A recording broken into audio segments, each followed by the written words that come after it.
കത്തിജ്വലിക്കുന്ന തീക്കിടയിലൂടെ കുതിരകളെ ഓടിക്കുന്ന നൂറ്റാണ്ടുകൾ പഴക്കമുള്ള ഒരു ഉത്സവം അങ്ങ് സ്പെയിനിലുണ്ട്. സാൻ ബാർട്ടിലോമിൽ എന്ന ഗ്രാമത്തിൽ സെയിന്റ് ആന്റണീസ് ദിനത്തിലെ തലേ ദിവസമാണ് ലാസ് ലൂമിനിയാരീസ് എന്ന ഉത്സവം നടത്തുന്നത്. തീജ്വാലകളെ വകഞ്ഞുമാറ്റി നൂറുകണക്കിന് കുതിരകളാണ് ഉത്സവത്തിന്റെ ഭാഗമാവുക.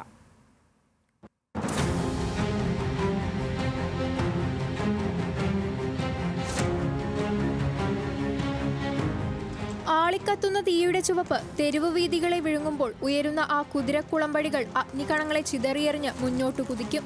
പുരാണ കഥകളിലെ യുദ്ധം ജയിച്ച വീരയോദ്ധാവിനെ പോലെ അവൻ നിൽക്കുമ്പോൾ നൂറുകണക്കിന് കുതിരകൾ അവന് പിന്നിലായി പാഞ്ഞെടുക്കുന്നു. സിനിമയിലെ നായകന്റെ ഇൻട്രോ സീനല്ല. മാഡ്രിഡിന് വടക്ക് പടിഞ്ഞാറ് ഏകദേശം 100 കിലോമീറ്റർ അകലെയുള്ള സ്പാനിഷ് ഗ്രാമത്തിൽ നൂറ്റാണ്ടുകൾ പഴക്കമുള്ള ഒരു ഉത്സവമാണിത്, ലാസ് ലുമിനാരിയസ്. സ്പെയിനിലെ മൃഗങ്ങളുടെ രക്ഷാധികാരിയായ സെന്റ് ആന്റണീസ് പുണ്യാളന്റെ ഓർമ്മദിനത്തിന്റെ തലേന്ന് ജനുവരി 16-നാണ് വർഷം തോറും ഈ ലാസ് ലുമിനാരിയസ് സംഘടിപ്പിക്കുന്നത്. സ്പെയിനിലെ സാൻ ബാർട്ടിലോമിൽ എന്ന ഗ്രാമത്തിലെ ജനങ്ങളുടെ പ്രധാന ഉപജീവന മാർഗമായിരുന്നു കന്നുകാലി വളർത്തൽ. നൂറ്റാണ്ടുകൾക്ക് മുമ്പ് ഗ്രാമത്തിലെ മൃഗങ്ങളിൽ നിഗൂഢമായ ഒരു അസുഖം പടർന്നു പിടിച്ചു. രോഗശാന്തിക്കായി പല മാർഗങ്ങളും ചികഞ്ഞിറങ്ങിയ അവർ ഒടുവിൽ ഒരു ഉത്തരം കണ്ടെത്തി. പുകയ്ക്ക് കുതിരകളെ ശുദ്ധീകരിക്കാനും സുഖപ്പെടുത്താനും കഴിയും.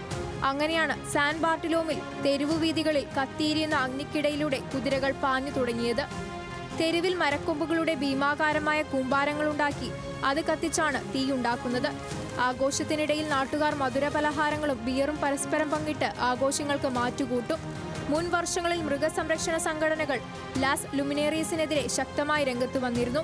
എന്നാൽ വേണ്ട മുൻകരുതലുകളെടുത്ത് കുതിരകളുടെ ആരോഗ്യത്തിനും രോഗശാന്തിക്കുമായി ചെയ്യുന്ന ചടങ്ങാണിതെന്ന് പറഞ്ഞ് നാട്ടുകാർ എതിർത്തു നിന്നു. International desk, news Malayalam.